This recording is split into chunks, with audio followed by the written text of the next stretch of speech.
ချိန်ကနှစ်ဦးတင်ကြံခါ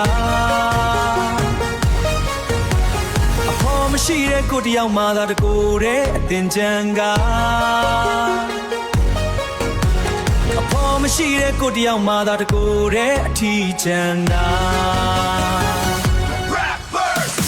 တွေဝေတဲ့အချိန်ကရရေတွေပတ်ကြတဲ့တင်ကြံမှာမန္တတိုင်းလိုက်ရှာအားအချောလေးတယောက်လောက်လိုချင်တာကားလေးနဲ့ပတ်မယ်ရေစိုးတစိုးစိုးနဲ့ပြောမယ်လူအုပ်ကြားထဲမှာမင်းလေးကိုတွေ့ဖို့မျှော်တယ်ဒီနေ့တော့မလွဲစီနဲ့လက်တွဲပေါ်လေးရှာမယ်ဗျာတကိုယ်တည်းဘဝကိုစွန့်ပြီးနှစ်ယောက်တူပြောမယ်ဗျာ